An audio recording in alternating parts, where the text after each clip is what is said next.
In March 2016, inside the high-stakes, multi-billion-dollar paddock of the Australian Grand Prix, an unprecedented chapter in motorsport history unfolded. A brand new American Formula One team was lining up on the grid for its very first official race. For decades, the elite European racing establishment held a deeply cynical view of American entries. Building an F1 constructor from the ground up requires astronomical capital, razor-sharp engineering, and a tolerance for brutal failure. New teams were expected to spend their first few years stuck at the back of the grid, hopelessly outclassed. Yet, when the checkered flag fell in Melbourne, driver Romain Grosjean crossed the finish line in 6th place, securing points for the new team in its maiden debut. Emblazoned across the side of that sleek, roaring machine was a single, bold name: Haas. To the millions watching around the globe, it appeared to be the ultimate triumph of a wealthy American industrialist reaching the pinnacle of international motorsport. But very few in that cheering crowd knew the dark, surreal backstory of the man behind the team. Just a few years prior to that historic race, Gene Haas wasn't celebrating in a paddock. He was sitting in a cell inside a federal penitentiary wearing a prison uniform, convicted of orchestrating one of the most sophisticated corporate tax evasion schemes in American manufacturing history. This is not a story about racing or engineering glory. It is the cold, calculated saga of Gene Haas, an industrialist who undercut his industry, weaponized his own corporate finances against the federal government out of pure spite, and built a global empire strictly on his own terms. The $49,900 war. To understand the fortune that funded a Formula One team, you have to look at the collapse of American manufacturing in the 1980s. Historic domestic machine tool builders were collapsing under a wave of standardized, high-quality, and affordable foreign imports. Nearly half of all U.S. machine tool builders went bankrupt within a single decade. Gene Haas, a machinist who held a degree in accounting, saw a structural flaw in how heavy industrial machinery was sold.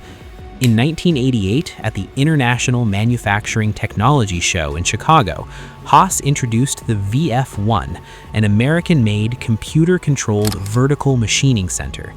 In an industry where pricing was hidden behind opaque dealer markups and private negotiations, Haas did something unheard of. He printed the exact sales price directly on the side of the machine: $49,900. Legacy manufacturers mocked the machine as inferior, but independent machine shop owners who couldn't afford $100,000 foreign imports bought them by the thousands. Haas maximized profits through aggressive vertical integration. He manufactured components in-house using his own fleet of equipment and built a simplified, proprietary control system that eliminated expensive third-party software licenses. By the late 1990s, Haas Automation was operating out of a massive million-square-foot facility in Oxnard, California, making Gene Haas the largest machine tool builder in the Western world. The crime of vengeance. At the summit of his commercial success, a bitter legal loss triggered a catastrophic corporate crime. It began with a fiercely contested patent dispute with rival company Herco over conversational programming software. Haas fought the lawsuit for years, but after an appellate court ruling went against him, he was forced into an $8.9 million settlement in the year 2000. To a company generating hundreds of millions in revenue, an $8.9 million payout was an annoyance. But Gene Haas did not view it as a routine business loss. He viewed it as state-sanctioned extortion.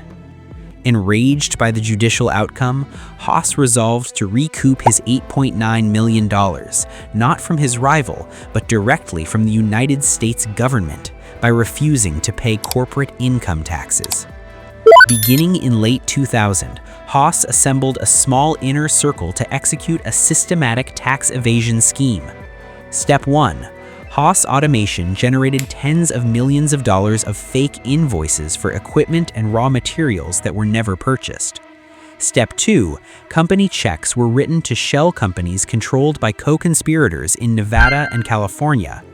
Step 3. These shell entities deducted a small handling fee and quietly laundered the remaining cash back into a private holding company owned exclusively by Gene Haas. Over 2 years, Haas booked over $50 million in fraudulent business expenses, wiping out his corporate tax liability. The operation unraveled from within. Fearing criminal liability, the company's chief financial officer, John Phillips, resigned and presented the financial paper trail directly to the FBI. In June 2006, federal agents raided the Oxnard headquarters. Indicted on 11 felony counts, Haas eventually pleaded guilty to conspiracy to defraud the United States. He was sentenced to 24 months in federal prison, fined $5 million, and forced to pay over $34 million in back taxes, a total penalty that eventually exceeded $70 million with interest and statutory fines. Reconstruction.